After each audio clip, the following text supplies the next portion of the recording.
You can stop sharing. Dr. Blanc? Do you see on the screen? Do you see the? Yes, yes, I see it. Uh-huh. Attorney Harold, are you able to see that as well? Yeah, we can see that. It says. No, we can't. No, they can see it too, yeah. Yes, I can see it. I can see it. Yes. Very good. Just want to make sure. So let's stop the share for now. All right.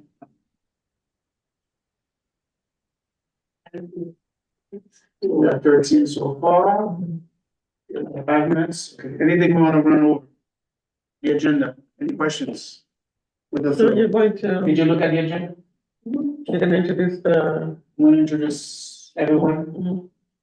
And then once I finish introduce, I hand it back to the two of you, Mhm. or maybe you primarily, how do you guys want to do it?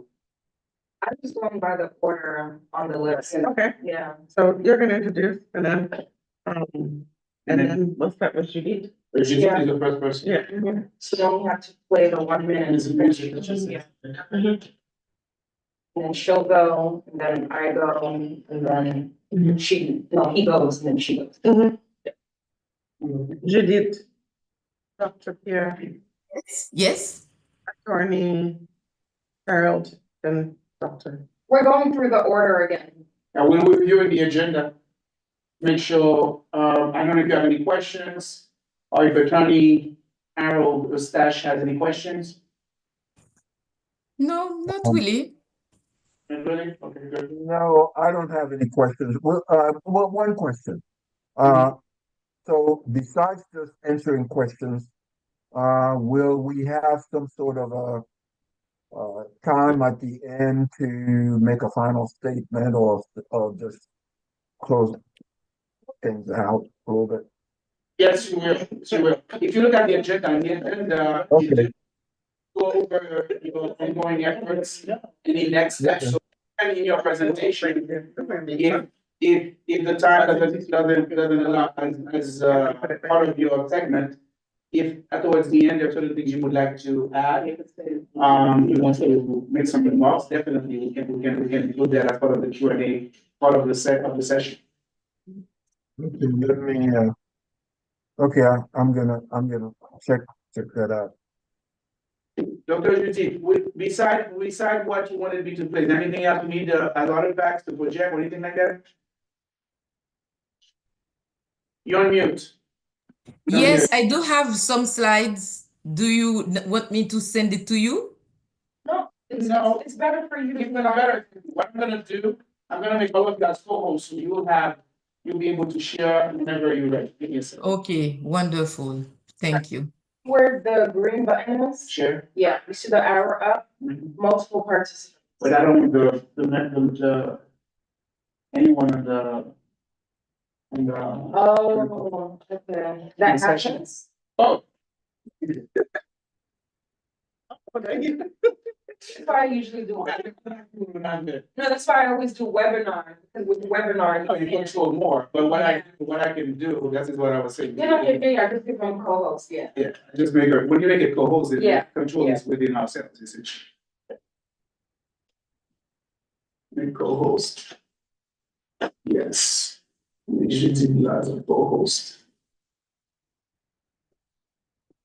So when we do the migrant working group, you should see some people come in and. No, like, when you're doing public events, webinar is the best way to do things. Exactly. Because, in early COVID, you had people popping in and putting porn and political commentary. That's what they were hijacking. Yeah, no, they weren't hijacking, they could just go on. Mhm. But it's like, after that, the job's in an advisory, if you're having a public event, webinar. Okay, I see people's agenda, okay, that's it. I see it. Sometimes you'll have kids in the room. Oh, yeah, kids in the room. You shorten it as yours. Wait, this would be nice, but that's more.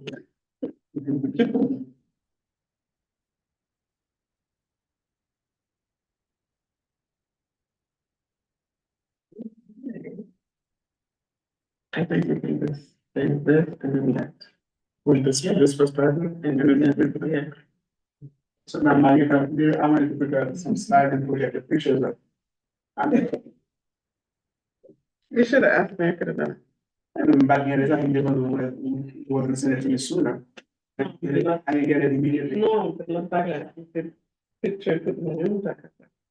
No, I had started the slide, Okay. last week and then I never got a chance to find Okay, 7. a picture of that. Yeah, no, I'm just waiting for you, yeah, because I'm in the space right there. Oh, for me to get out of your way, Yeah. oh, my apologies. I didn't realize that. I have to find a spot for myself. I just want. Yeah. Because you need to be. Actually, you could sit here. No, no. I'm gonna say, that's super quick. Wait, You want me on camera? Just gonna go and go and. Short and sweet, get it back in days. Okay.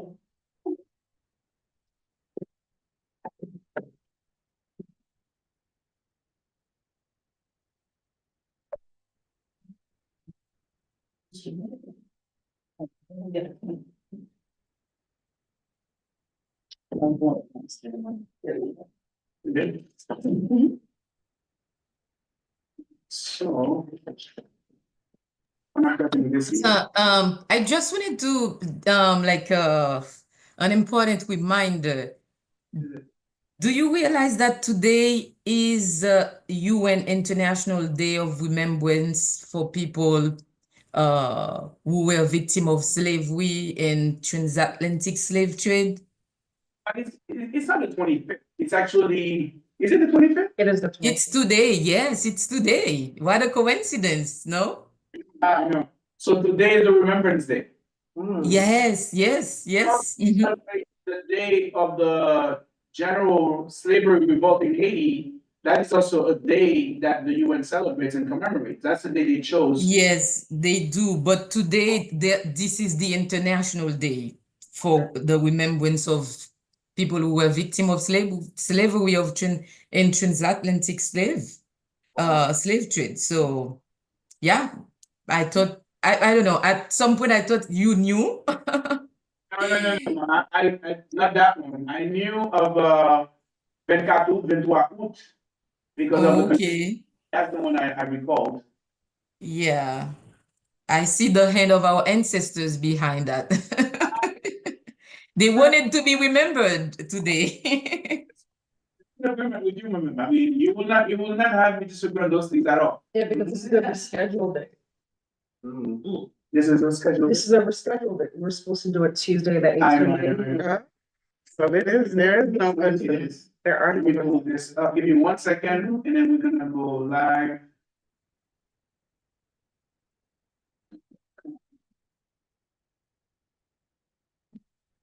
To 1 minute, 1 second.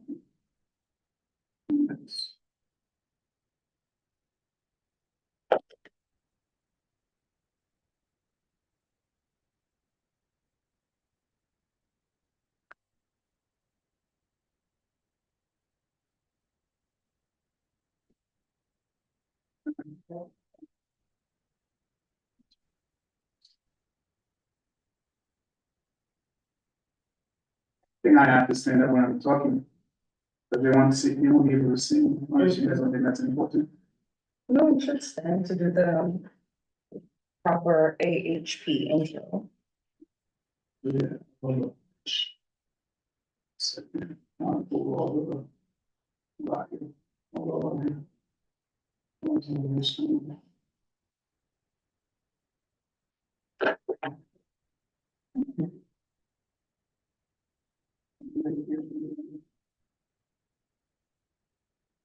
So we have 15 people in the Zoom.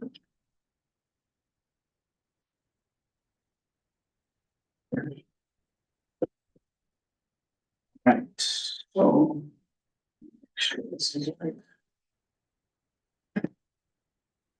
Let's.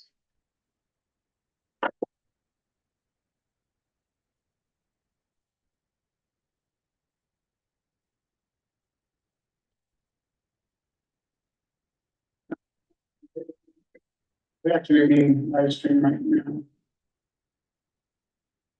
Also. All right. Okay.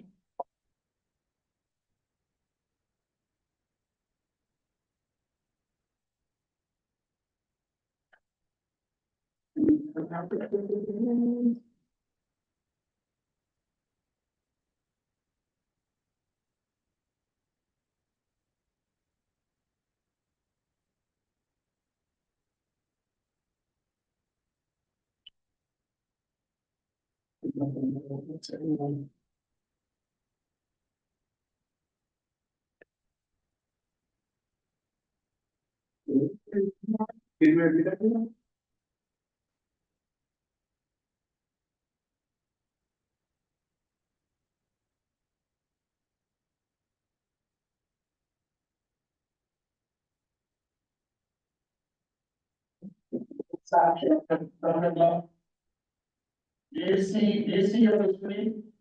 Do you see the? Yes, yes, I see it. Uh-huh. I currently have it, but you don't see that?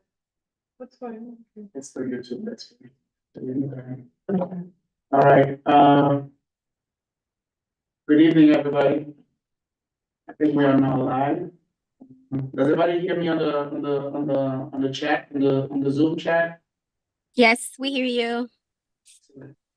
Welcome, everyone, and welcome to this community conversation that the Association of Haitian Professionals hosting, the topic of reparation and restitution for Haiti. Before I go straight into our topic, I was reminded by one of our panelists that also today is a very important day, as it is the International Day of Remembrance Against Slavery. So, so befitting for us to be hosting this session today. I didn't even know that was the day, but she reminded me. Thank you, Dr. Judith Blanc, for reminding me of that. And as we go into this conversation today, for us, the association is really to bring forth something that in the back of the mind of many Haitians was something that should have been a concern for many years, and we've never had an opportunity to bring this at the forefront of our story, of our conversation, even growing up in Haiti or even outside of Haiti in the diaspora. So for us as an organization, we felt that as much as there is a lot of written pieces about it, there's the New York Times that has mentioned this. The reparation restitution for Haiti needs to be something that this generation, the next generation embrace as a commitment and as something that we need to be training our citizens, our young generation to be aware and know their story. Because if you know your story, you are able to learn the lessons that must be learned, but more importantly, improve and do better with what is afforded to you. This year, 1825, 17th of April, as many of you may not know, the King of France, Charles X, had essentially published his ordinance recognizing that Haiti is independent, but there must be an indemnity that the young nation, after winning valiantly its independence 21 years earlier from France and France capitulating, must pay some money, an indemnity, a ransom to the former enslavers. And for us, this year marks 200 years. So this is a very important year as well as we talk about this topic and resonating this topic to the Haitian population, the Haitian diaspora, the Haitian living in Haiti, wherever they reside, and also building alliances, allies to understand and push for this, as it is a very unprecedented in history that vanquisher had to pay the vanquished. And that is very important from our standpoint to make sure that the awareness, the organization moving forward of our people understand to advocate for what is duly wrong and must stand up against immorality and ensure that this noble cause, this just cause, is something that we commit to. Tonight's evening gathering, we'll have a panel of knowledgeable individuals on the topic. And the angle we're going to take with this conversation will be one of healing, one of how we harness the energy, not to be going out on the street and protesting, for instance, but more importantly, being strategic, being smart. How we harness this opportunity to mobilize our resources, our people, our individuals who are very talented professionals, and those who are not necessarily, but may want to join in and be part of this conversation, part of this movement, how we bring them together. And in this conversation, we'll have, as part of this panelist, a couple of very notable individuals. For those who don't know, we are in a room in Montgomery College in Silver Spring, Tacoma Park campus, Maryland, and then we're also on the Zoom. So this is in person as well as it is simultaneously live cast on YouTube and also on Zoom for those who are interacting with us. So in the room, we have one of the panelists, which is Dr. Nathalie Frédéric-Pierre. She is an assistant professor of history at Howard University. And she's currently on leave teaching with a generous National Endowment Fellowship. And she's an honorary of Hayti Première Classe, a Haitian news outlet. She earned her PhD in history of the African diaspora in the Caribbean and Latin America from NYU. And her forthcoming book, The Vessel of Independence, examines our nation's first 2 decades. So she has a lot to be saying more than about this topic, but primarily today, she'll be participant in this conversation as part of her knowledge, extensive knowledge on the topic. And she will definitely be one of ones to ask questions about and get a lot more insight about this topic from an historical perspective. Next sitting to Dr. Nathalie Frédéric-Pierre, we have our esteemed colleague from the association, Soraya Senosier. Ms. Soraya Senosier is the host of Diaspora in Development, her own podcast. She's a seasoned international development professional with over 20 years of experience, having a Hyman's degree in economics from the London School of Economics. And she works currently in the international development field within Washington, D.C. She earned a master's in peace and international development and bachelor's in political science. With her podcast, Soraya exemplifies the voices of diaspora professionals, fosters critical conversations about international development, and highlights diaspora-led organizations driving positive change. So those are the 2 individuals on the panel who are in the room with me in person at Montgomery College. Now on the Zoom, we have 2 other panelists. We have first attorney Harold Jean-Robert Eustache, was born in Cap-Haïtien and immigrated to the US at 18 years old, and has been admitted to practice law in the state of Maryland and in the District of Columbia. Harold Eustache Sr. is barred at the Supreme Court of the United States of America and the United States Court of Appeals for the 4th District. And he has an extensive background as a former healthcare consultant and business executive at several major US pharmaceutical companies, including Johnson & Johnson and Bristol Myers Squibb.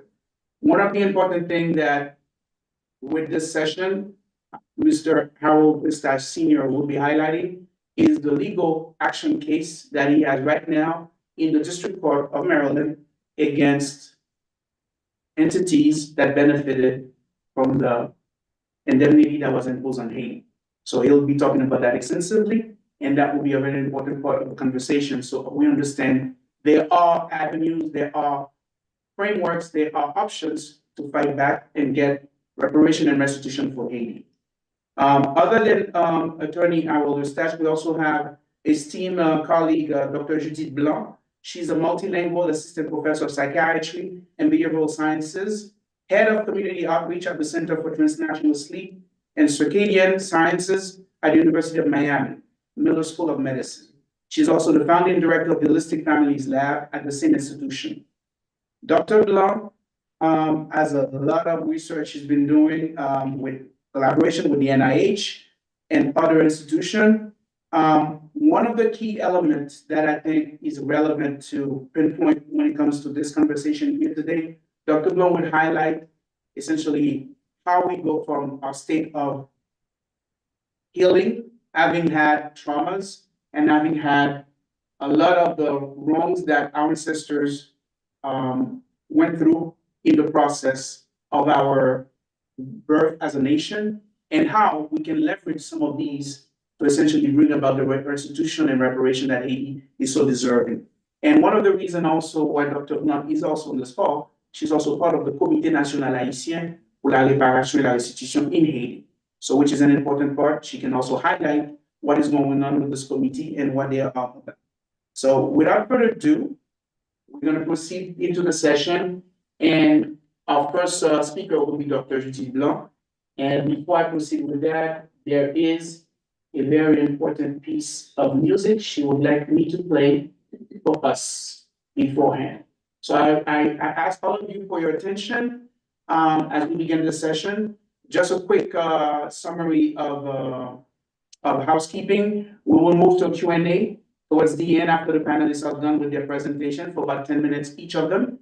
And then we can ask questions because we want this to be an interactive and engaging. It's not just a lecturing session. It's more about community conversation. Let's have a conversation. How we bring and harness our energy and our efforts together.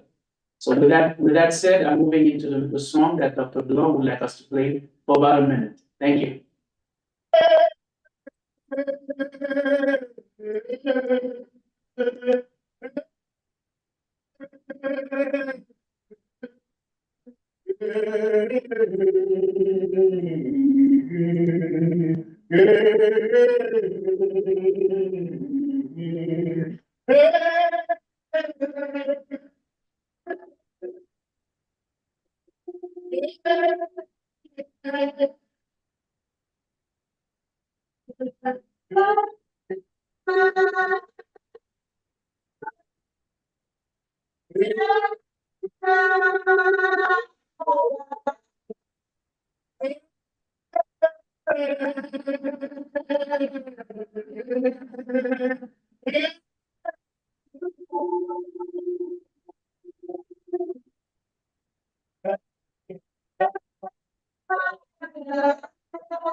All right.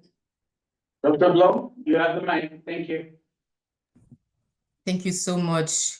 Good evening, everyone. Thank you so much for being here. Without further ado, I'm gonna get started with a text that I prepared in honor of the International Day of Remembrance of the Victims of Slavery and the Transatlantic Slave Trade. So I invite all of us to pause in a moment of reverence and remembrance. In keeping with the spiritual traditions of African and indigenous people, I pour libation, not with liquid, but with words, as an offering of honor, memory, gratitude, and resolve. To the ancestors of the land on which we gather, I pour libation. In Haiti, we stand on land stewarded for generations by the Taino people, the original inhabitant of Haiti. Though nearly extinguished through colonization, the memory of the Taino endures in the spirit, language, and cultural memory of the Haitian people. We honor their resistance and the sacredness of this land.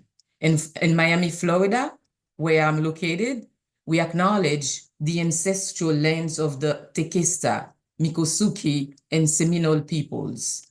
These communities have endured removal, dispossession, and struggle, and yet they remain vibrant, stewards of their cultural and spiritual traditions. We give respect to their past, present, and future presence.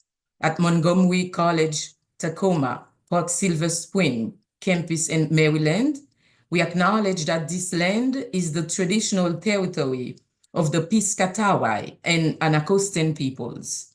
These indigenous nations lived in harmony with the land long before colonization. We honor their legacy and continued contributions to this region and beyond. To the ancestors of Africa, those who were stolen from their homelands and brought across oceans into slavery, I pour libation. We remember the millions who endured the horrors of the transatlantic slave trade. We remember those who perished, those who resisted, those whose forced labor built the very foundation of the Americas, and those who courageously began the Hayti reparation movement. To all who dreamed of freedom, who fought for dignity, and who passed down their spirit through generations, I pour libation. May we honor their sacrifices, not only in memory, but also through committed action toward reparative justice. May their legacy inspire us to advocate tirelessly for reparations, ensuring meaningful restitution, healing, and equity for their descendants and communities still impacted by the enduring legacies of slavery. Aibobo, Ashe, Amen. You have the floor.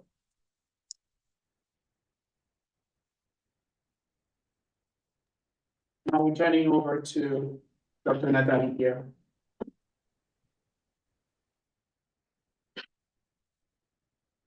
Do I have the floor? Not yet, Attorney. Okay.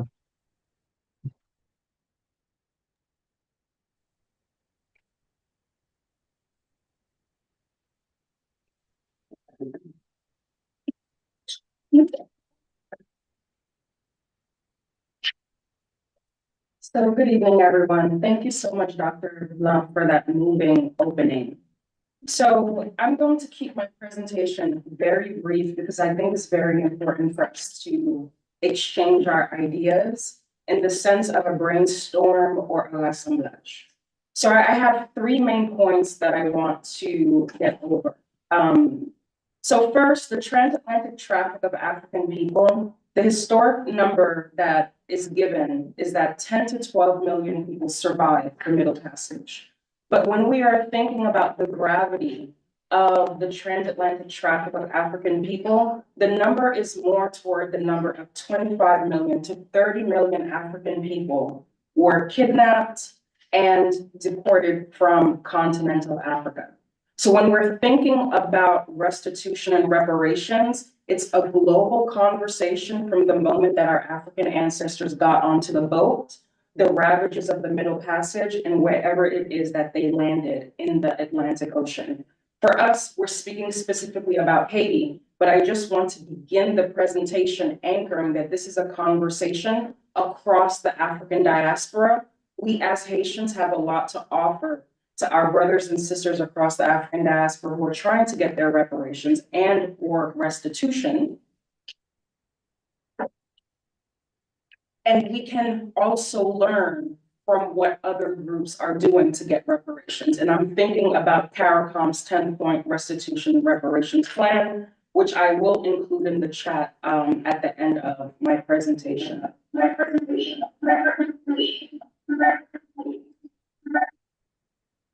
Can you all see my screen? The chat is my screen.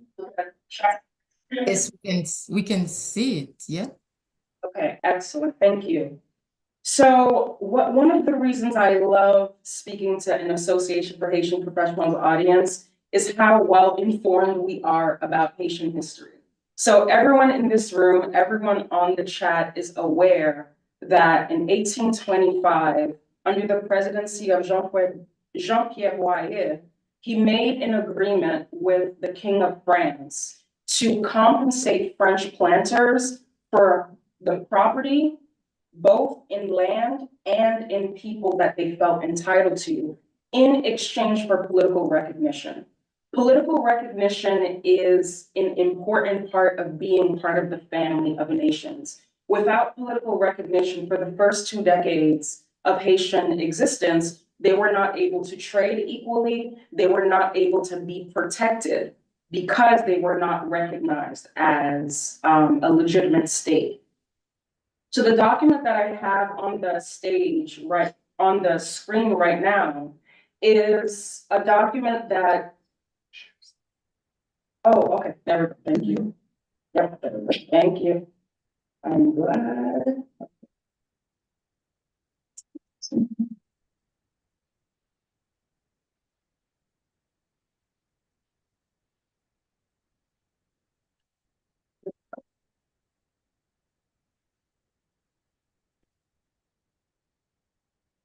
Can we see now in this chat? Okay, excellent. So this is a document from Jean-Pierre Boyer's administration. During the course of my research, I was able to find it in an archive in Britain.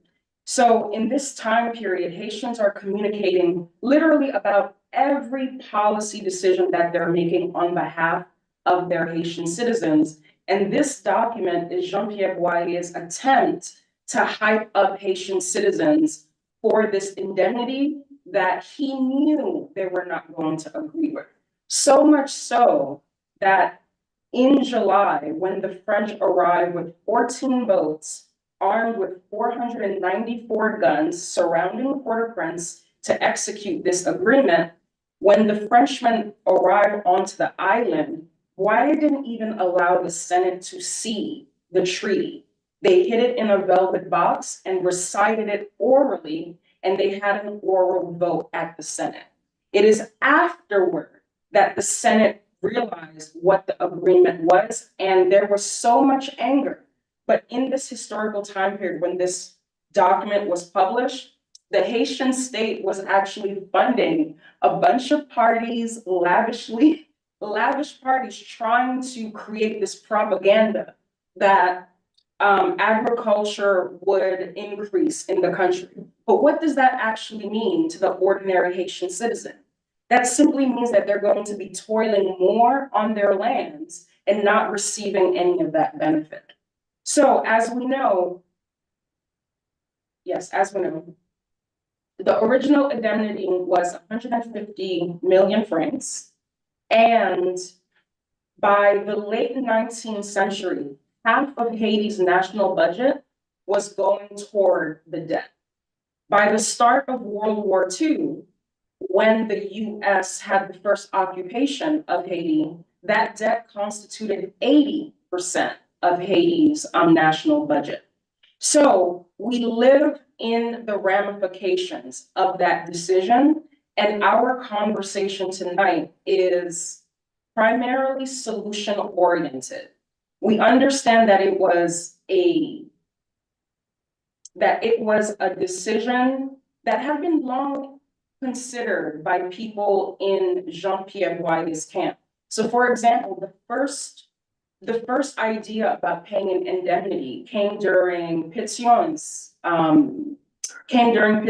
presidency in 1814. But because the island was going through a protracted civil war, his say over the indemnity would have been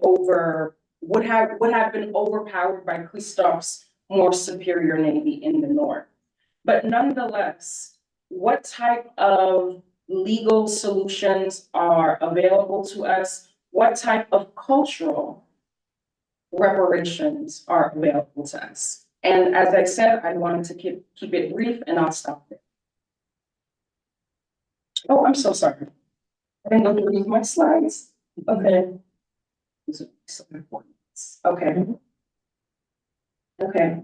So in terms of restitution, we're going to hear from Attorney Eustache about his landmark case against Citibank and CIC, which is a French bank. So as a reminder, it is not only the US, France, or Germany that benefited from the indemnity.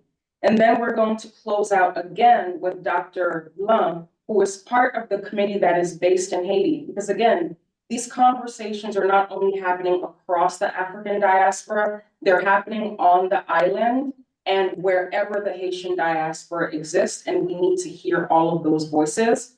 And yes, and her work is really going to help us think about the reparations from a cultural, holistic perspective, while also giving us insight on what our compatriots in Haiti are saying about this topic. Okay, and now I'm done. Thank you. Dr. Care. Mr. Steph, the floor is yours. Okay, well, thank you.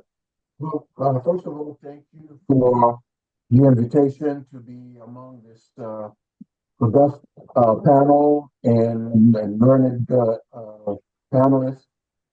And thank you for the opportunity to address those in the audience, and really appreciate the interest in this topic that we are talking about now. So first, I'm going to talk a little bit in general about this. Can you hear me? We hear you intermittently. Intermittently, so I don't know if your microphone position or if you can adjust it, because it's a little bit, you were further away than you were close, and it's like moving around. Okay. Can you hear me better? This is better. Slightly Okay. better. You can hear me better? Yes, slightly better. Okay. So anyway, this lawsuit is, as we said, this is the 200th anniversary of the ordinance in 1825. So around 2023, I started thinking in those 200 years that had elapsed since then, or nearly 200 years at the time. We have talked about this in a number of different ways. A lot of people have taken interest in the subject, but really, no one has actually done anything concrete about taking the first step towards some sort of idea of getting something back from either France or most of the essentially co-conspirators who were part of this scheme. And I thought, well, we have to do something about it. And as an attorney, one of the things that I thought I could do is bring a lawsuit. However, and can everyone hear me now, by the way? Better? It's still intermittent. It's still intermittent, so there's definitely something on your microphone side for sure. I don't know why, but Okay. now it's good. Okay, it's good? Yeah, but if you can, I don't know if it's a position or. So, but it's good now. Okay. Fine. If you can't hear me, please let me know. Okay, thank you. Okay. So essentially, I thought about doing some research on the subject, and one of the things that I thought. By the way, are there any attorneys in the audience?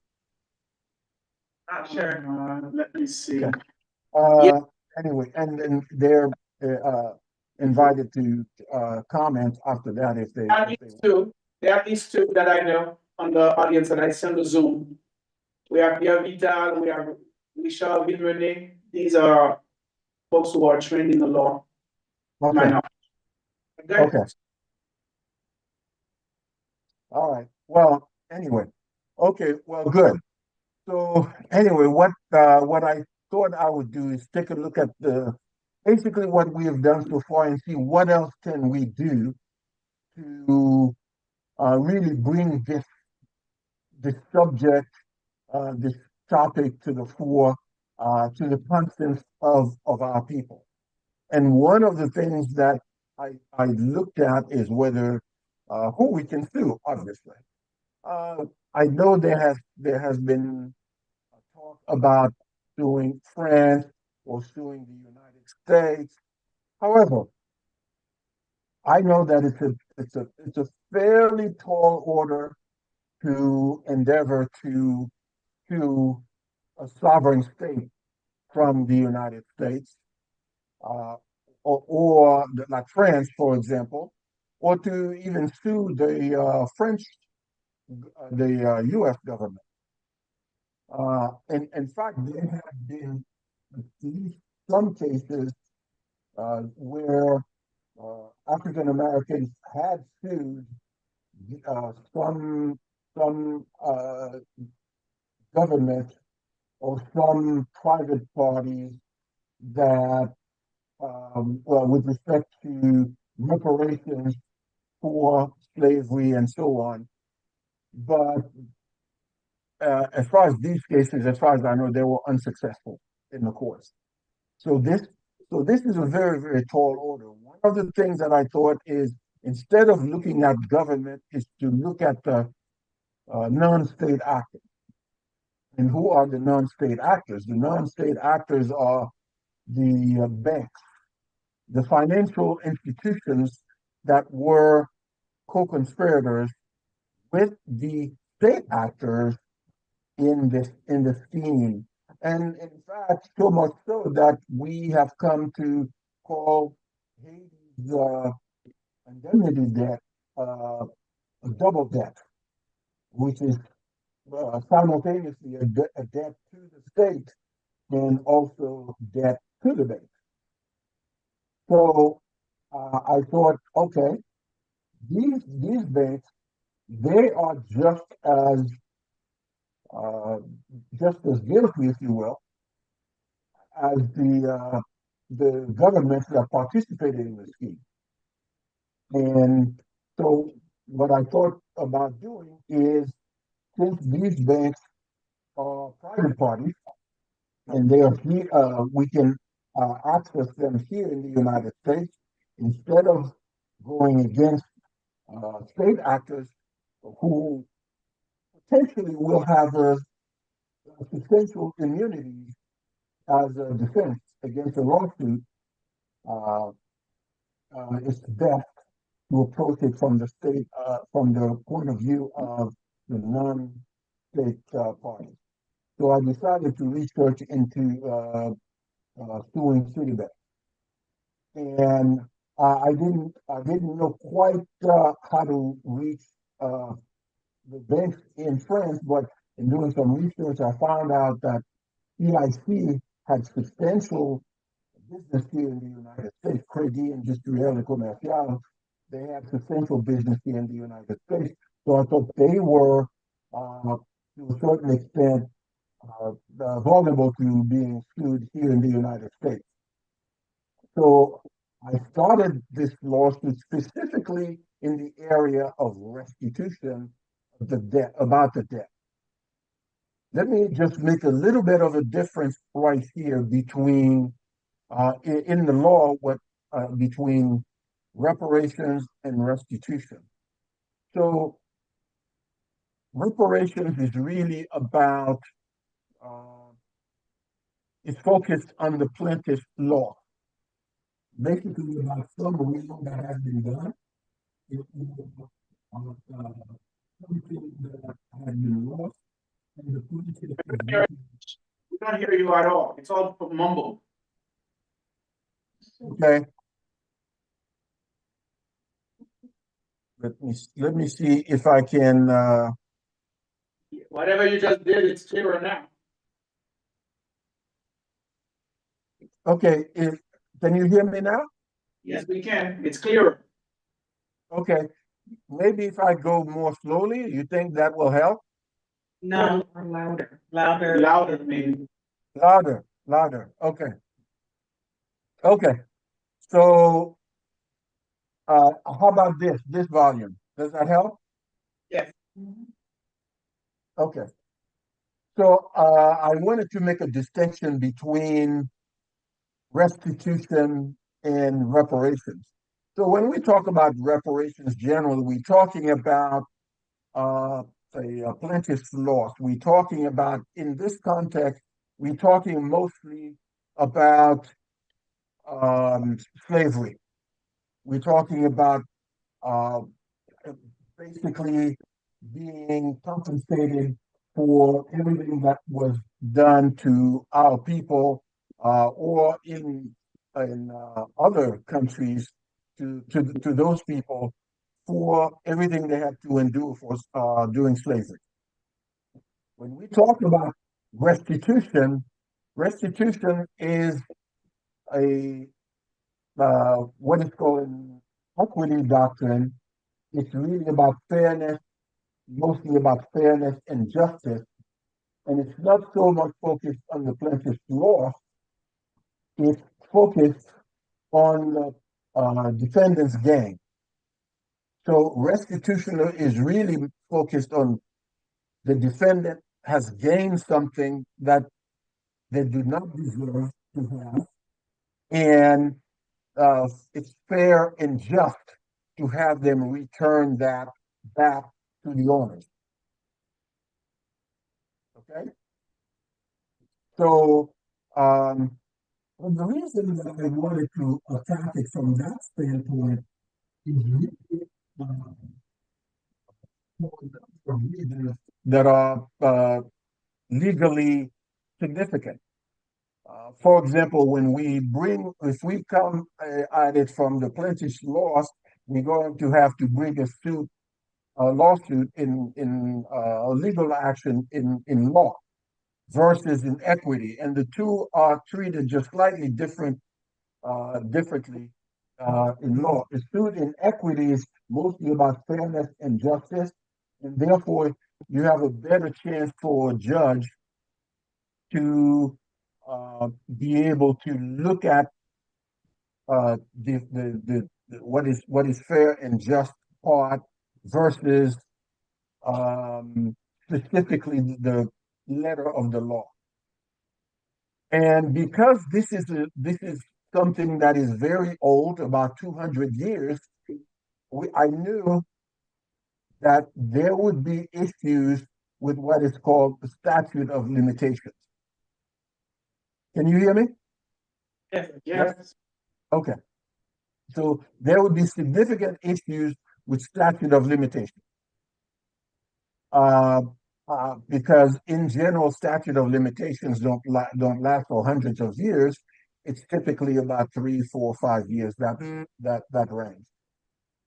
So that would be I knew that that would be the first thing that a defendant would object to, or would file a motion to dismiss on the grounds of statute of limitations. But there's also some other reasons. Typically, the person who is legally entitled to bring a lawsuit is, is usually the person who directly uh, experienced the loss of whatever benefit that the defendant has had. And and in looking at a number of lawsuits, you can see that some courts have dismissed those lawsuits uh, if it's not brought by the actual people who lost. In a number of contexts, for example, in the reparation lawsuits in the United States, they were dismissed because the court said that the ancestors themselves should have brought it, and they didn't bring it. You guys do not have what is called standing. Standing means essentially what right, what stake do you have in this situation to have the right to bring a lawsuit? So it was very, very somewhat similar. And I decided to look at it from the standpoint of equity, where a number of lawsuits were brought by Jewish heirs of Jewish Holocaust victims and survivors, and to some extent, to a very limited extent, some of them were successful in a limited way, because really, so far, no court has really had an opportunity to uh, pronounce themselves on an entire lawsuit. So the ones that was brought by heirs of Holocaust victims, Jewish Holocaust victims, the banks that they sued, these were some Swiss banks that had their ancestors' money and kept the money. The bank settled before the judge had a chance to rule on the motion to dismiss file that the bench had filed. So there's really not a lot of legal precedent to be able to sue. However, one of the things that I thought is that, listen, even if we have a very, very small chance to succeed, I think this is something that we ought to do anyway. Because when our ancestors were deciding to start that revolution in Bois-Caïman, their chances of success were practically zero. If you look at precedents, there was no successful rebellion that had resulted in total success over the enslavers in the past. And in fact, since then, there has not been. So Haiti was unique in that sense, and those ancestors were tremendously courageous. So I thought, well, at least even if we are not successful here, we will have a chance to move the ball forward, so to speak, and be able to pass the ball on to another generation. Maybe they can take it further at some point in time. Now, I must mention that the entity that really has direct standing in this case is actually the government of Haiti. I did try to contact the government of Haiti, especially just after, before and just after I started the lawsuit. Unfortunately, I never heard anything back. I contacted the embassy in Washington, D.C. several times, and I called them back several times. And I also sent word to the government of Haiti. I think it was under either Ariel Henry or the gentleman who succeeded him.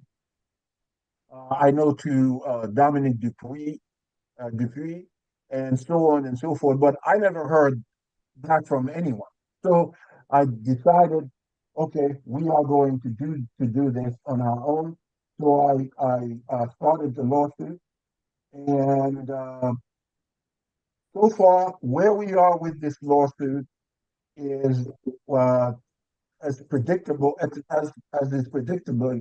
So the two banks, Citibank and CIC, they have filed a motion to dismiss on several grounds: standing, statute of limitations, jurisdiction, uh, and other grounds that we are in the process right now of writing the briefs in response to those motions to dismiss. Thank you, So, Doctor. yes, Thank you. We'll come back with questions with you. Thank you very much for presenting the case. thank you. We'll go on, Dr. Blanc. All right, thank you so much.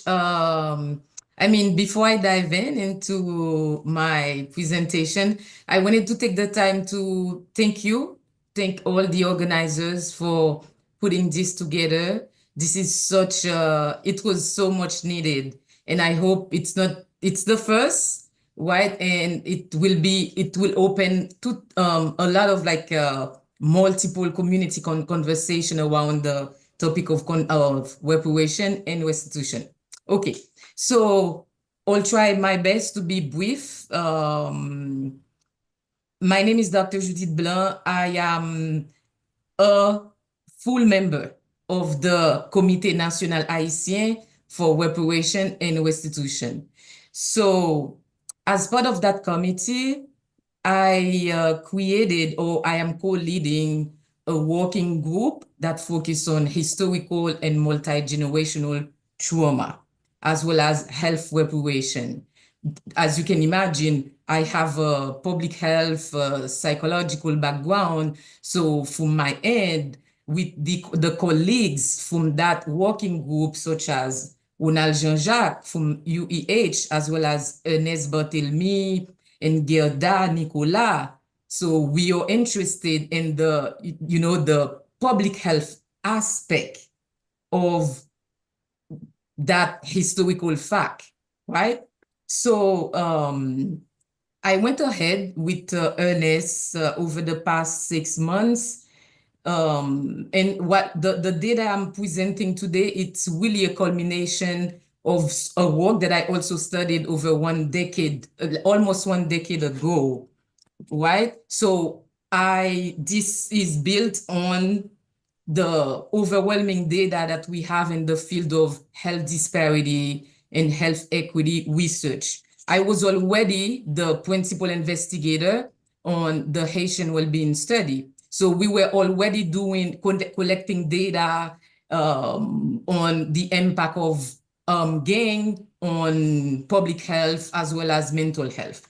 So what we did, we were interested in, for example, the fact we wanted to advance data on the fact that Haiti faced significant health disparity compared to the former colonial power, France, including lower life expectancy, right? So for example, Haitian people live about 64.8 years compared to 82.3 years.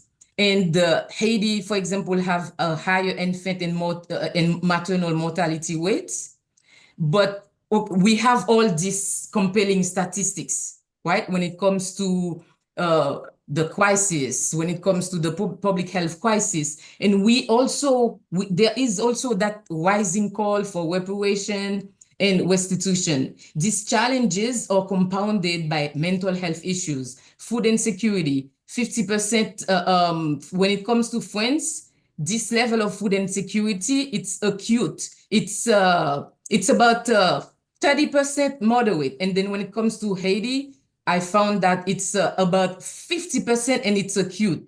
And when it comes to homicide, the rate of homicide for 100 inhabitants in Haiti, it's about 13.35. When it comes to France, it's 1.35.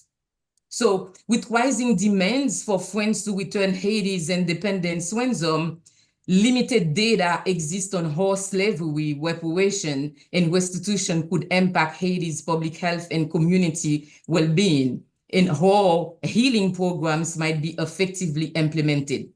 So I went ahead, I built on the Haitian well-being study project. We conducted a focus group discussion between spring and fall 2023 with 28 Haitian women from Haiti and the US, exploring primary stressors and national healing strategies.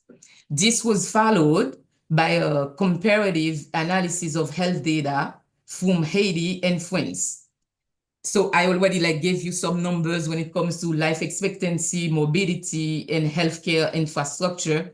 And we also conducted the second part of the project, we conducted a return on investment model, projected health improvement based on a 30 billion investment in healthcare, public health, and social services. So I'm gonna open let me know when you can see my screen to show you what this would look like if we were to receive, just a moment. Okay, so this is what the data look like for real in terms of health disparity between Haiti and France. So we see that, for example, ever since they came, right, the enslavers came in Haiti, colonial Haiti in 1490, we were affected by almost 20 pandemic. Since then, right, the health disparity between France and Haiti, it's still staggering. It's still very, very wide. So I went like from one by one in every single level of health sector, life expectancy between children, between French children and Haitian children, between Haitian men and French men, between Haitian women and also French women. I did the same thing for infant mortality. I did the same thing for maternal mortality. I did the same thing for suicide rate. I did the same thing for food insecurity, prevalence of infectious disease, rate of hypertension, rate of diabetes, rate of hypercholesterolemia. And as you can see, huge discrepancy, huge disparity between both countries. Now, after we did that return on investment, all right, let me see. Wait. Okay. So when we did that return on investment, that means, admettons que yo remet nou, yo taba nou 30 milliards de dollars. That's what, according to Thomas Piketty, if we were to receive back that money from them. So I went ahead, I did that analysis and see, so this is the result that I got. This is what we would gain from that money if we receive that money from France. So in the field of infectious disease outbreak, so we would experience major reduction in infectious disease like cholera and malaria with substantial investment in public health infrastructure. Same thing when it comes to life expectancy at birth. It could increase from 78 to 80 years, 78 to 80 years over 10 to 15 years with 30 billion, assuming 1.5% increase per 1 billion invested. The same thing, we have observed the same we would also gain the same improvement when it comes to life expectancy for women. We would experience an expected rise between 80 to 82. Same thing for infant mortality for 1,000 live births. This could decrease to approximately 10 per 1,000 live births. Same thing for maternal mortality for 100,000 live births. This could reduce, with that money from France, this could reduce to 120 per 100,000 live births with 8 billion invested in maternal health program. So we would gain the same improvement in suicide rates, food insecurity, prevalence of infectious disease, rate of hypertension, rate of diabetes, rate of hypercholesterolemia, prostate cancer prevalence and mortality per 100,000 men. Same thing for cancer, and so on. Yeah, we would also have, just a moment. We would also see improvement. We would see improvement in gender-based violence. We would see improvement in feminicide rate per 100,000 women. We would see improvement in availability of hospital beds per 1,000 inhabitants. We would see the same improvement in universal health coverage. number of doctors and healthcare providers per 1,000 inhabitants, as well as leading cause of mortality leading cause of mortality, as well as rate of homicide and harm violence per 100,000 inhabitants. So my time is up.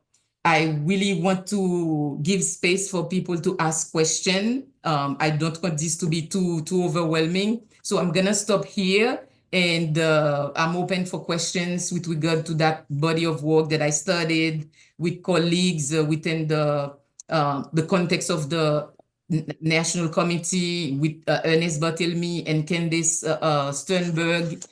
That for now, the paper is under review, and we are working to improve it, and with the hope really to ensure that when it comes to negotiation, when it comes to the work of the committee at the global level, if we were to receive that money, at least we would have like scientific evidence already readily available to guide the implementation of social program, mental health program, public health program, to ensure that, okay, even though we want within 1 year, we won't be at the same level as France, but from a public health perspective, at least we know there's money there to train, to build capacity, right? To invest in people mental well-being, invest in physical well-being, to walk the talk of the reparation and restitution. So yeah, that's about it for me. Thank you very much, Dr. Blanc. We're soon going to open up to questions. I'll start off with some questions to get the ball rolling. Mr. Eustace, I think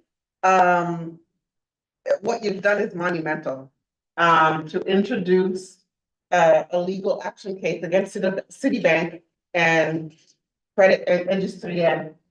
And I'd like for you to explain a little bit what obstacles you ran into and how you were able to finally present this legal case. You're on mute.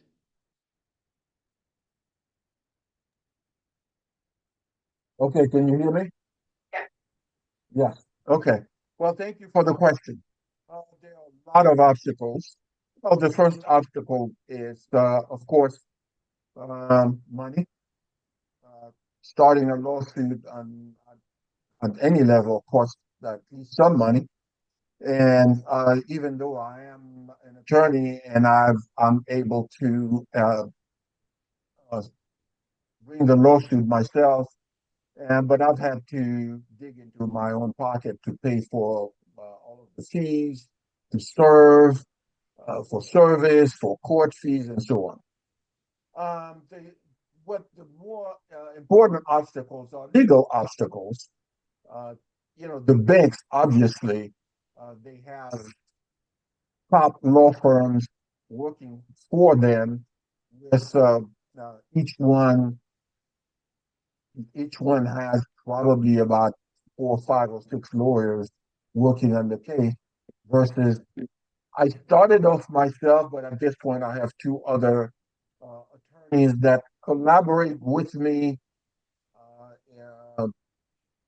attorney Emmanuel Coffey and Joseph McIndoe Champagne, and we sort of collaborate and work on this together. But a lot of it has to do with the legal issues because this case is very, very difficult. I would say our chances on many of those obstacles, like standing and time and statute of limitations, are not very high. Even on in any case, your chances are no more. It's just 50-50 at best. In a case like this, it's much, much lower than that as far as chance of success. So we're taking it in strides, so one step at a time. And we're trying to, Friday, we have the briefs that are due. We're trying to answer those motions to dismiss and see what the judge has to say. And we'll have more of an answer probably in about 30, 45 days or so. Thank you very much. Dr. Blanc, when you speak about improvements, if we were to get restitution or reparations,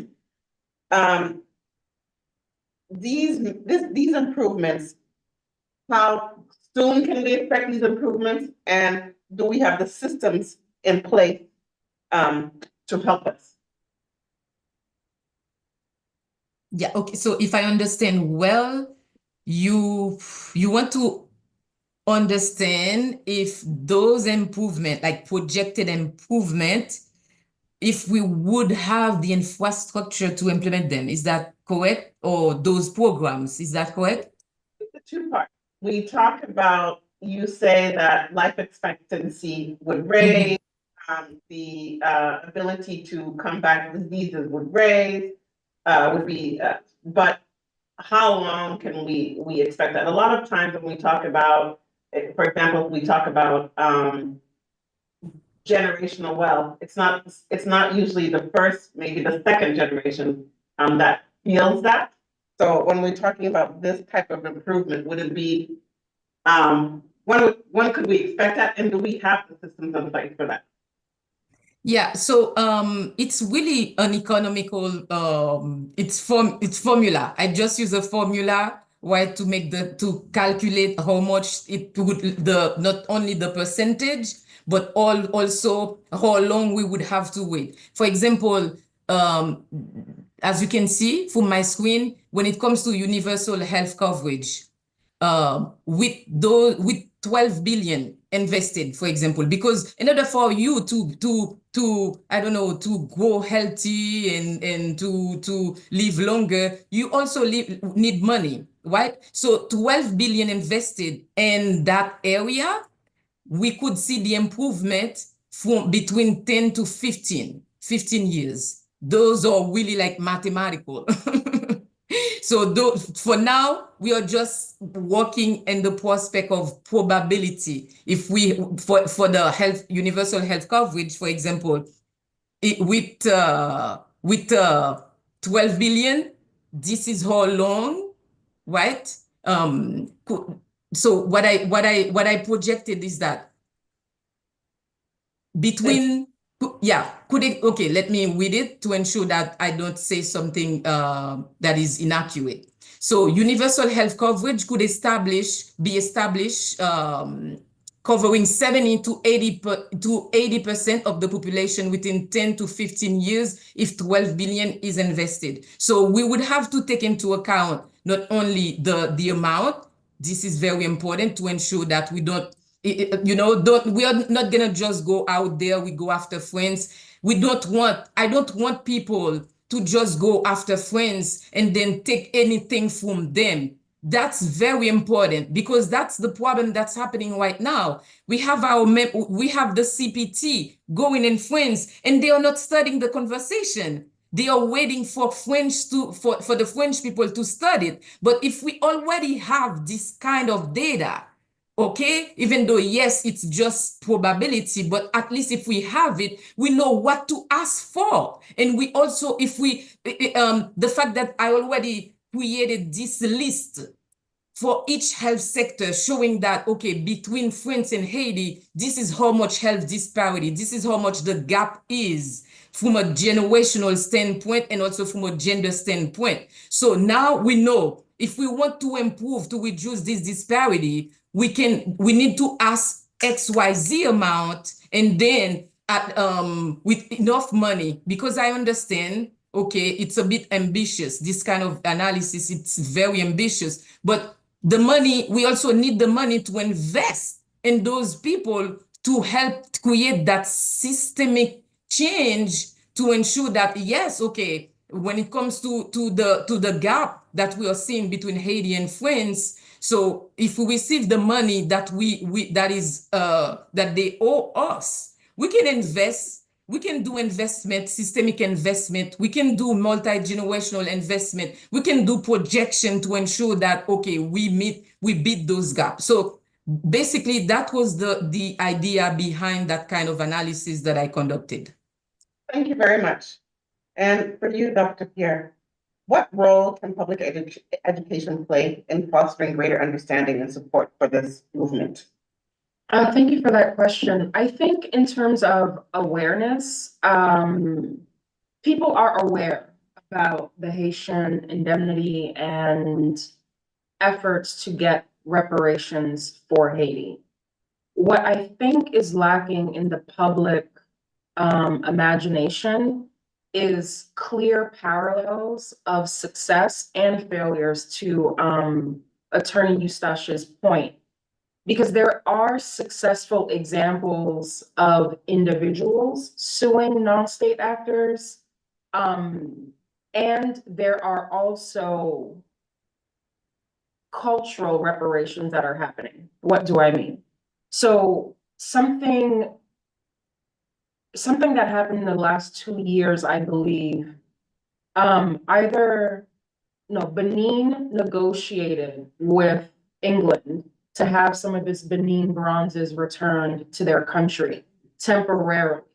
Because England has all of these archaic laws that say we're not allowed to give you back the things that we looted.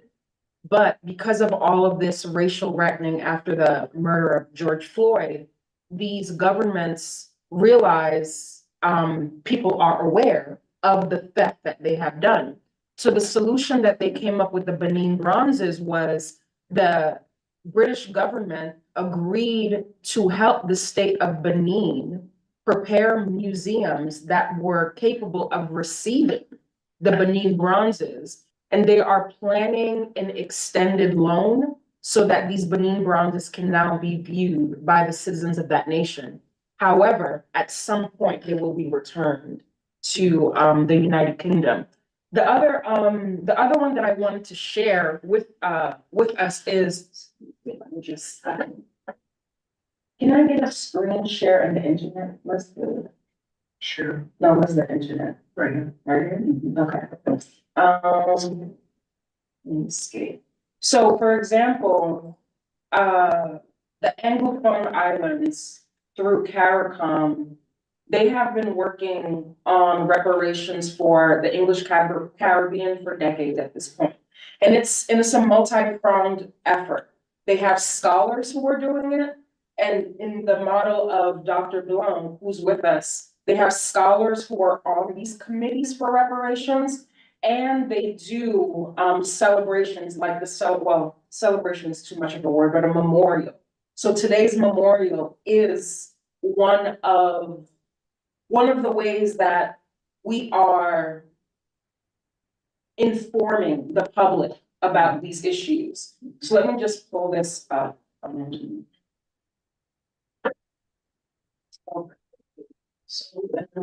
And I'm actually going to put this in the chat because it's quite a lengthy document. But in brief, to just answer your question,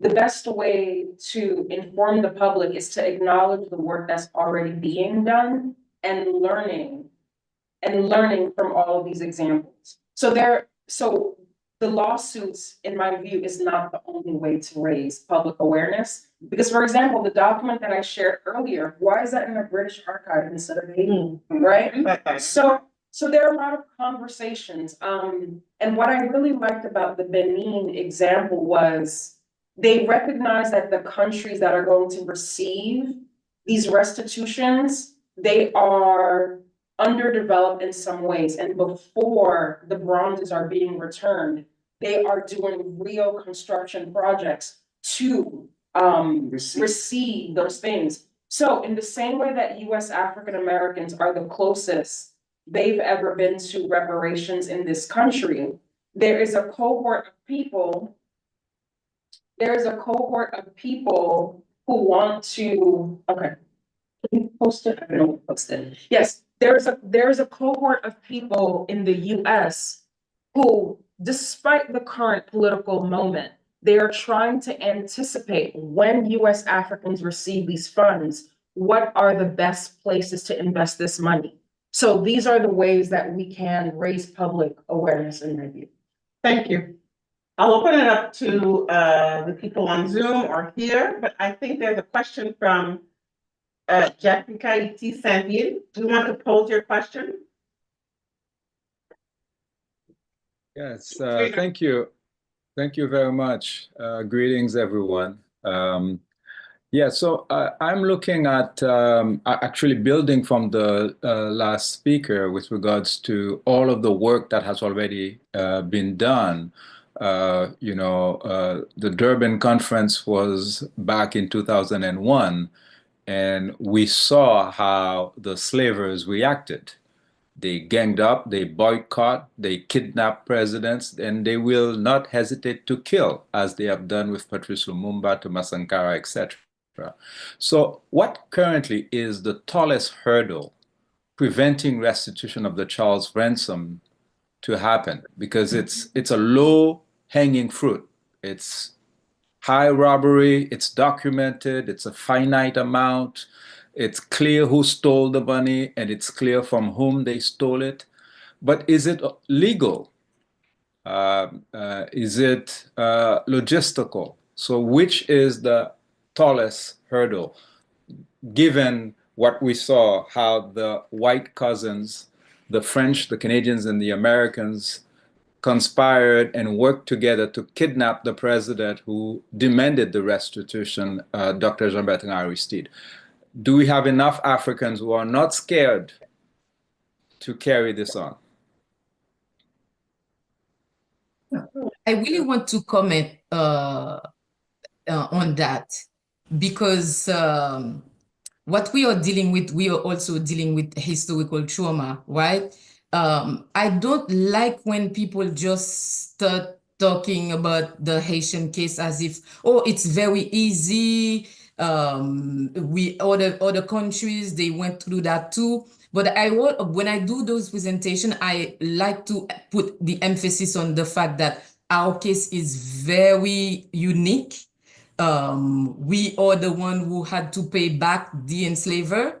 And from a psychological standpoint, I think it's the impact of the historical trauma that has been reinforced by continued oppression, right? I personally counted about up to 15 disaster, man-made disaster, foreign related disaster. So when you have that, those people, they've been through more than 200 years of slavery. And then on top of it, you have those external stressors all the time coming back to ensure that you don't realize that something is wrong, that you're dealing with trauma. How do you want Haitian people to understand that, yes, there is a money, that they owe us some money. This is the moment for us to come together, right, as a group, to reclaim that money and build the future. To me, it's psychological.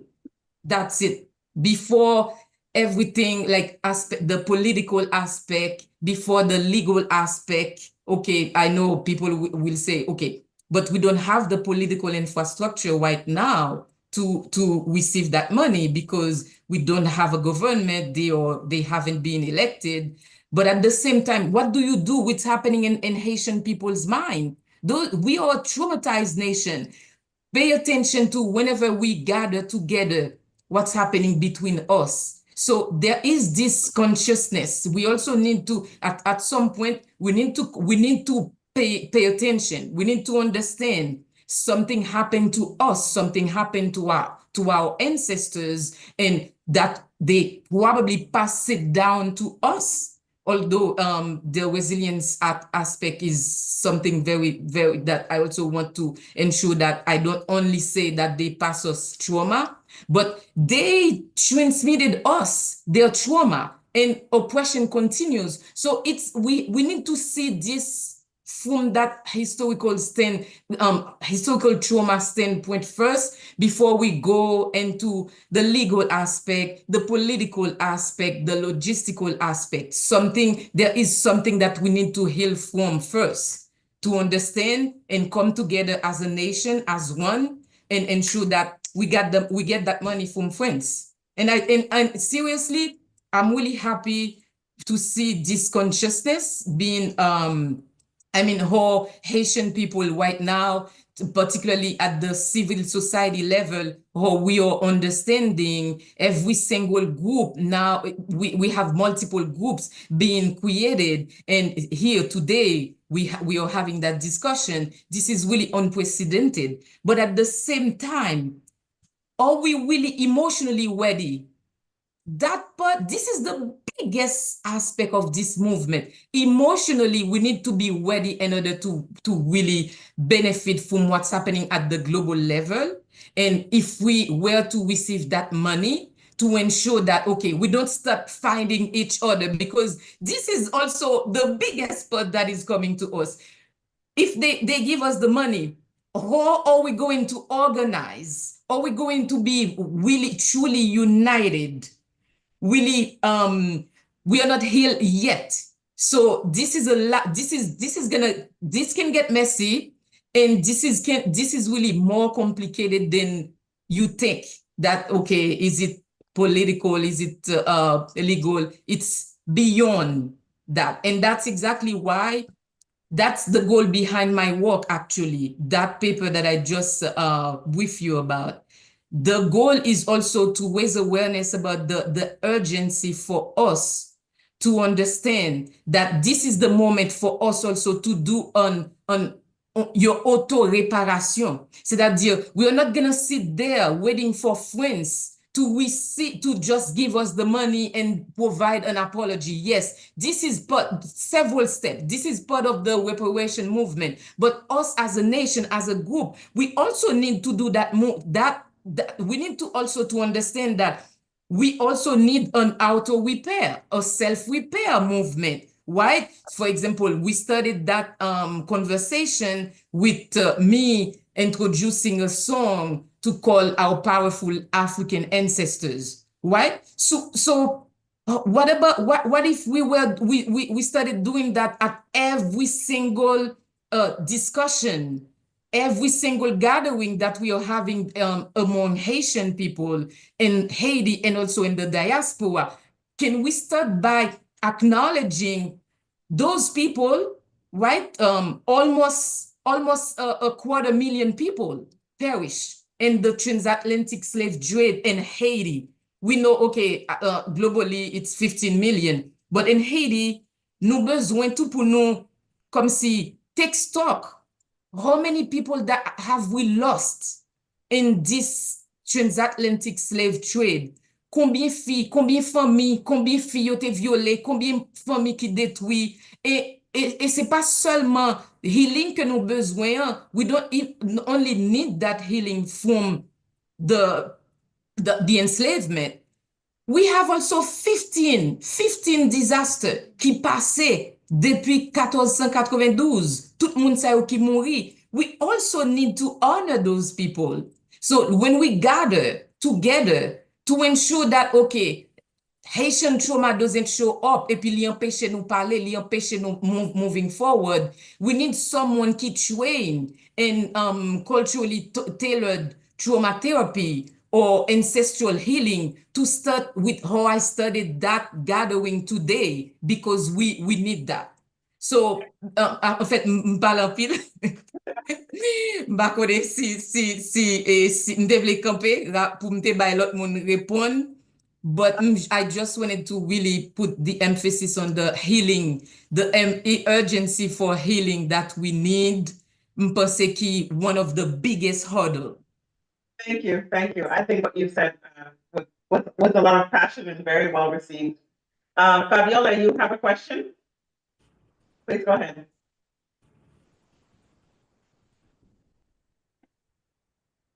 Fabiola? Oh, hi. Yes, I'm here. I'm hearing conversation, and this is a really good conversation. Thank you for having it.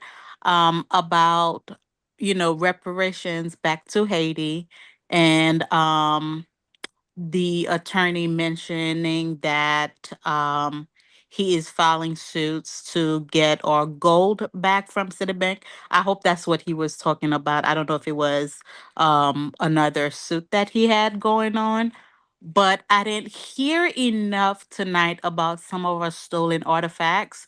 For example, one that we all know that was stolen is Henri Christophe crown. And anything from that era, we don't have any of them. They were stolen. So are we not having these conversations because we think that they're lost, or you think that the other things that we're fighting for, like, reparations from friends and gold, are more valuable than those items? Okay. Thank you for that question. So in my response, when I was talking about the Benin bronzes, I'm thinking of artifacts like the one that you just mentioned. But the point that I want to underscore to follow up with your question is when these artifacts get returned to Haiti, we as a civil society or whoever donates, what is that thing called? Focal, that major art, yeah. Whoever funds institutions like Focal, we need places in Haiti where the crown will return to. So all of these things, I think there can be public campaigns that generate excitement because I think that's something that's missing.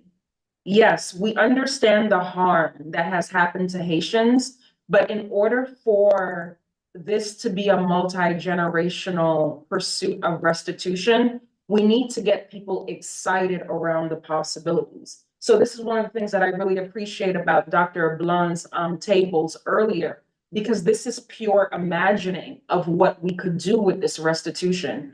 And I think to Fabiola's question, we need to create spaces in Haiti to return these artifacts to. And that is a way to generate excitement about it. Because that Haitian expression, my mom used to say it all the time. What is it? I hate it. "Nous l'aide, mais nous la." Right. And I understand it. However, this generation, they need some sort of patriotic excitement to attach to the causes. Because if it's only way, you're not going to get the people who have the funding.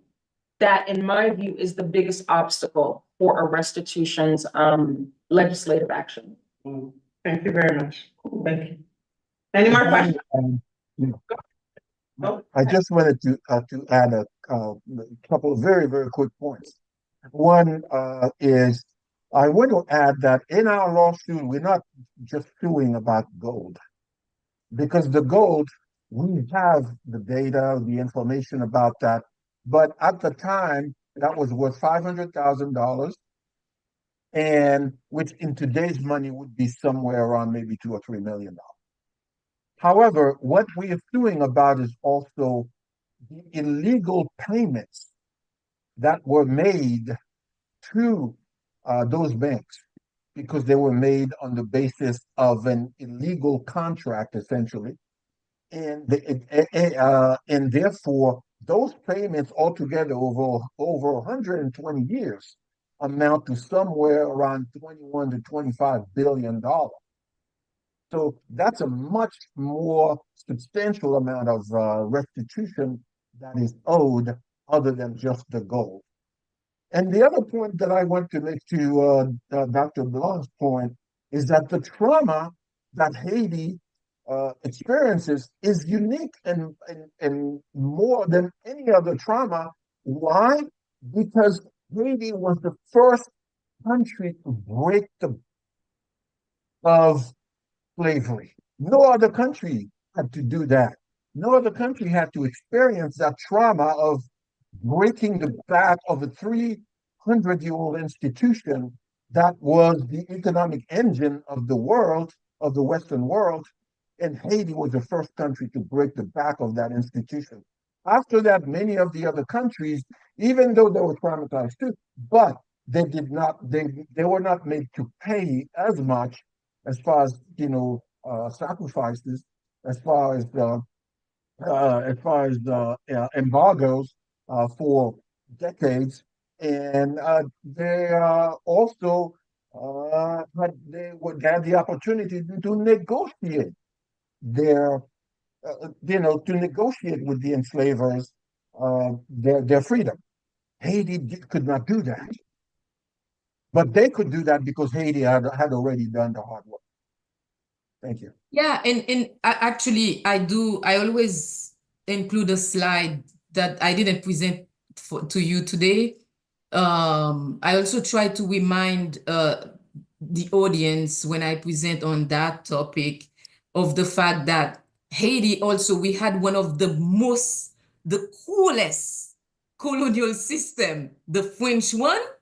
The French one, it's documented. And that's also one of the reasons why our genetic, our genetic background is so African, is such African genetic background, because compared to the rest of the Caribbean and Latin America, we went through that savage plantation that is from French, and we were dying. Our ancestors were dying so quickly.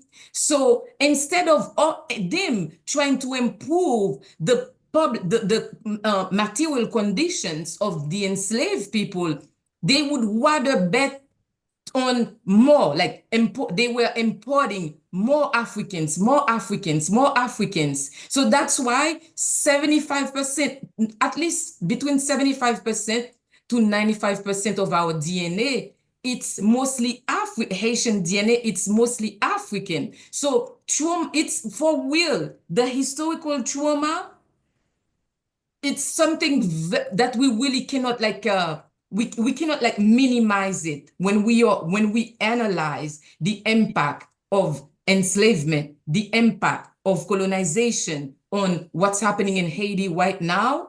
We have to go back there, and we should not listen to anyone who will say to us, oh, yeah, Saint-Domingue te prend tout, other people, other countries, other islands te prend tout, but pou ki sak fe ou pa nan eta nou? So we need to have our data readily available, including those 15 outbreaks que nous hérité de yo, pour nous montrer yo que, in fact, from a public health standpoint, there's some, honestly, I don't know why we are still existing. We still exist because we went through a lot as a nation que aucune autre nation qui était enslaved, qui était colonized, pas go through.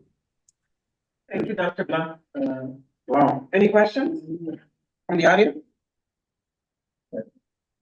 So, I guess the question is looking at next steps, because I think as this is a first conversation, there are many angles, and I know we touched on different options. You know, there's a legal action. So, for example, in the case of the legal action, Attorney Howard Mustache, are there ways the community, individuals, professionals, or organization can be helpful to your case, and how best they can help magnify the case or increase the odds of success of the case? That's a question for you. Question for Dr. Blanc is, with your emphasis on trauma, healing, self-repair, it resonated very well with me personally, because even within the organization, I've been advocating for that. Our first address in a networking event in January, I mentioned all the traumas we had as a people. And in order for Haitians to really come out of this current cycle that we're experiencing better, we have to start changing and transforming ourselves. So the self-repair resonates with me, healing the traumas resonates with me. I guess question for you would be, I know you're working on the scholarly approach, having your documentation, your scientific evidence, but how do you see breaking outside of the scientific or research circle, but also into the broader community to bring some of that healing, some of that our understanding of the traumas? Because I think that self-reflection, that level of awareness or conscious of what exactly are the root causes of some of the dysfunctioning are there. And I think it's important you have scholars like you who can actually bring that to the conversation in the public square. So I think it would be worthwhile to see what other things you are doing, or you see as organization, as AHP or others or individuals, community individuals should actually band together to bring that level of change and transformation that we're seeking. So those are the two questions that I have for both panelists. I'll reserve my other questions for the No, fifth year. no, actually, I have to excuse, no, actually, I actually have to leave. So excuse me so much. Thank you all so much. Have a good night. Thank you. But go ahead, who wants to start first? But the questions were directed primarily initially to Attorney Listache and to Dr. Blanc, sorry. Well, thank you for the question. I think what we have to do, we have to continue to have these kinds of dialogues and these kinds of meetings to help the community become more and more not just aware but motivated to action, and to the extent that it becomes more common in the community to talk about these especially this restitution, this lawsuit, that and it becomes more in the public square. I think this will bring more awareness by the banks that there is a community behind it. And it's not just a small group of lawyers that are doing this. The community is also aware and wants to see some results. And I think that's one of the things, to the extent that becomes a public discussion, that is going to start to filter through the mainstream communication on social media, and the banks will become aware of it as a popular topic among Haitians, and that will help quite a bit in terms of motivating them to maybe start talking about some sort of settlement or something like that. So I think that's something that that we can concretely do: keep talking, keep meeting, and raising awareness about the lawsuit itself and the issue. Thank you. Dr. Blanc?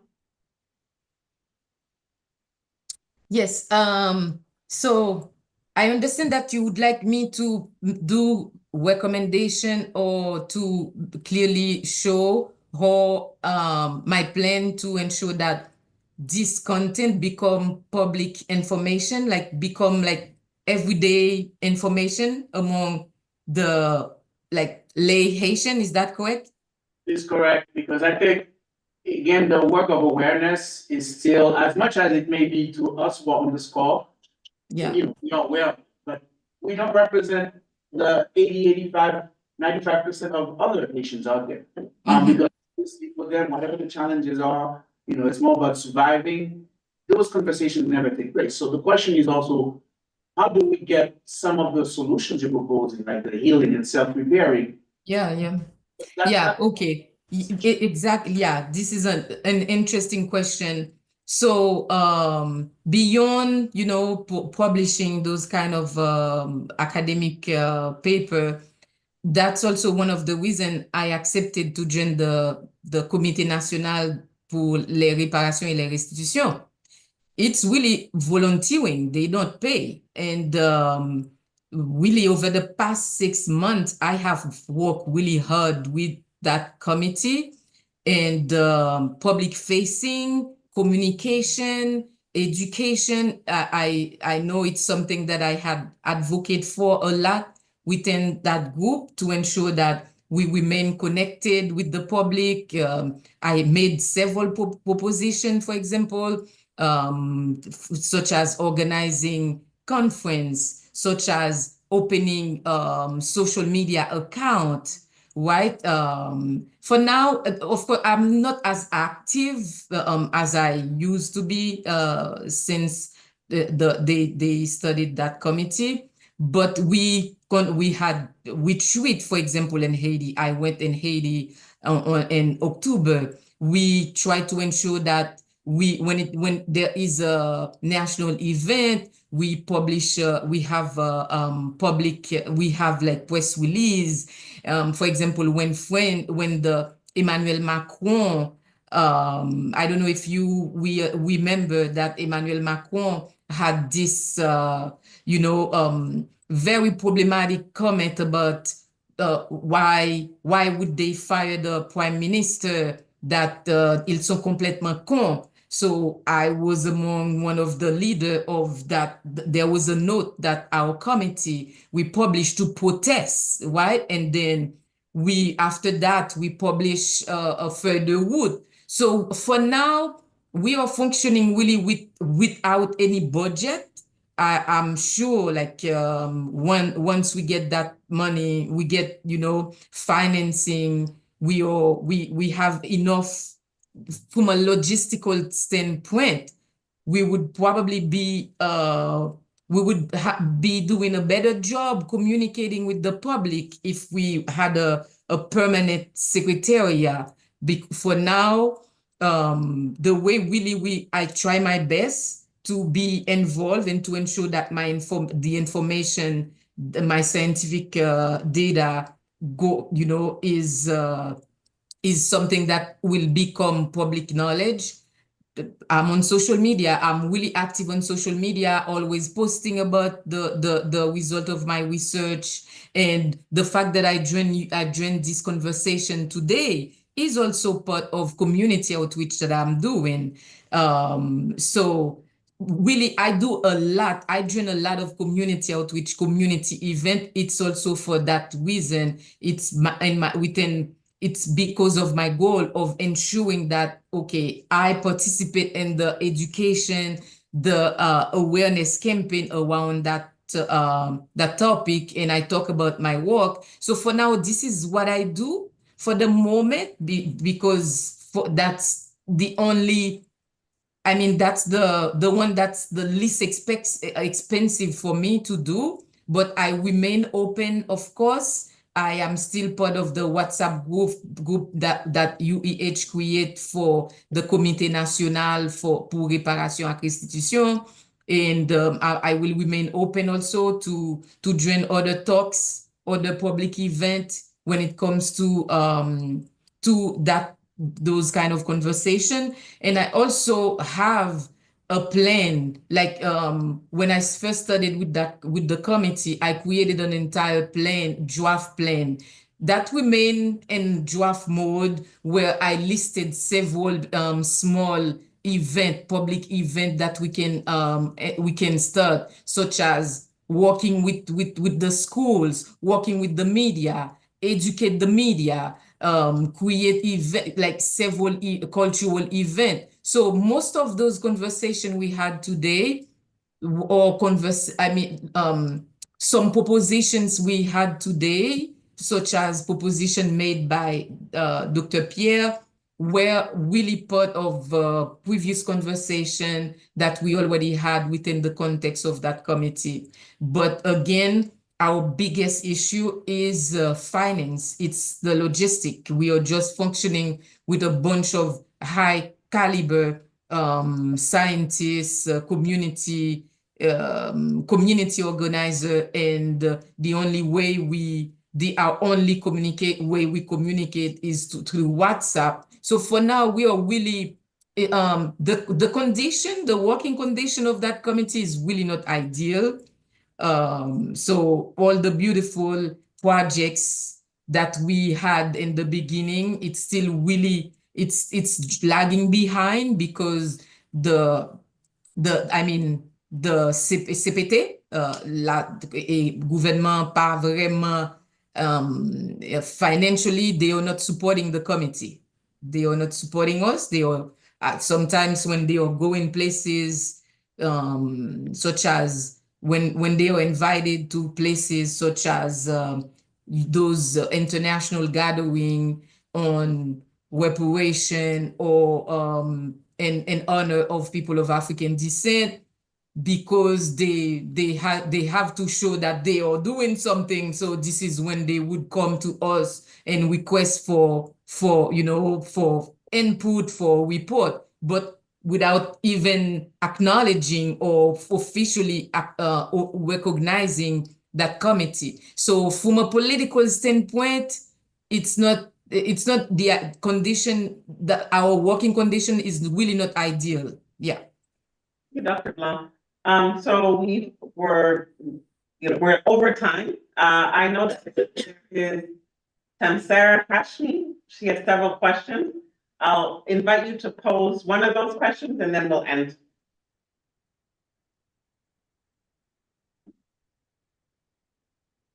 I have one small point that I would like to make when just, for a few minutes. For a few I'm few sorry, I seconds. could not speak earlier. I was on mute. Okay. Yes, I joined very late, but I just would love to ask about really any records that we are able to get from the French government. Whether I have gone many times to France and asked to see different records, and I know that it is very difficult. So I don't know if in committees or in organized institutional efforts, I think the first piece of the information that is needed are some records where you can compare. And I know that when you go to Haiti to look for records, it's very difficult to find records. But if some of us are watching shows like finding your roots, you see that analysis that Dr. Gates does, where he compares the U.S. tax records and even U.S. census records, but really U.S. tax records, because that is where different names of people and their property were listed, and slaves at the time, would be annotated there. So I don't know, in just, as you're collecting genetic information and doing medical public health research, if there's that, request for information and/or how the Museum of African American History will house some of this data, so that people who are trying to find their genealogical information will go to that institution's records to compare. So I just wanted to ask that, so that if people have an interest, what we could do at an institutional level to follow up, to find more information, et cetera, et cetera. Thank you. So Dr. Blanc, I'll let you answer that, and then Attorney Eustache, you wanted to Yes. end with? Yes, I wanted to add one more thing. I am the founder and chair of an organization, a nonprofit organization that is working on trying to help Haiti come back, bring an economic base back to Haiti. And I think these are some of the things that one of the things that we can do. And I believe Dr. Pierre mentioned earlier, whatever we do, we have to sort of organize it around the patriotic side of our culture. I know most Haitians, if not all Haitians, perhaps even gang members, are have some aspect of patriotism about Haiti, even though they may be misguided in how they talk about it. But we have to organize ourselves. And one of the things my organization is doing, we know that in about 4 years, it's going to be the 225th anniversary of our the Haiti's birth, so to speak, of our country. So in 2029, so we have a project called Haiti 2029, where over the next 4 years, we want to put together all kinds of small programs where we go to Haiti and do certain economically based things, such as panels like this about a variety of issues on education, on nutrition, on trade, and find ways to help Haitian businesses, small businesses, to be able to trade worldwide. So those kinds of things are the things that we can do. And we believe, and we have the motto, which is Haiti 2029, reset, rebuild, relaunch. We believe at some point that is patriotically significant to Haitians. We have to do a national campaign around rebuilding and relaunching our country economically, and while we're still working on the trauma in those events, but we still have to think about putting together a program, a system that will bring back a significant economic base to Haiti, instead of really the base that we have right now, which is ONGs, uh, uh, uh, uh, those nonprofit organizations, and so on and so forth, because you cannot build an economy on that. You really don't, you cannot build jobs on that. And our people need jobs, they need money, and so on and so forth. And when I'm talking about not just starting in Port-au-Prince, but starting in some of those places like Okap, like Jacmel, Jeremy, places where there's relative peace and you can begin to build a decent economic base around tourism and around other things like exporting fruits and other things. Yeah. Dr. Blanc, if you'd like to finish, thank you very much. Thank you, Dr. Sash. If you could put the name of your organization in the chat, that would be great. Yes, yes, we'll do that. Oh, okay. I think probably Samsara saw my response in the chat already. She mentioned, yeah, with regard to the DNA. Actually, this is one of the study objective of the Haitian Wellbeing Study that I created at the University of Miami. For now, we are just going slowly. We haven't started with DNA collection yet, but it's one of the ambition. It's a very ambitious project, but we are also short on funding. As you know, I work in soft money. I depend on NIH funding, and with everything that's happening at the national level, we don't even know yet when we're gonna get started with that aspect of the project. But I just wanted to reassure you, yes, we do have, this is part of our ambition for that project. It's just that we even in the context of the Comité National de Réparation et Restitution, it's also, I propose that to them, but budget wise, we don't have any funding yet to move forward with this ambitious project, but it is part of our vision. Thank you. And Mr. Samuel also put the information of the Haitian Genealogy Association that is quite active as well. So on that note, I'd like to thank our speakers, Dr. Blanc, Attorney Eustache, and Dr. Pierre. It was a fascinating conversation. And thank you very much for your participation. Very enriching. Thank you for inviting us. Thank you very much. Yeah, thank you. To follow up on related topics and hopefully to have the panelists come join us in one of these capacities. And even though Dr. Pierre had to exit earlier due to other commitments, we're looking forward to all of you who are on this call to participate and to engage further, because this is only the beginning of many conversations. Thank you again, everyone, and have a good night. Thank you. Bye-bye. Thank you. Thank you. Bye-bye. You.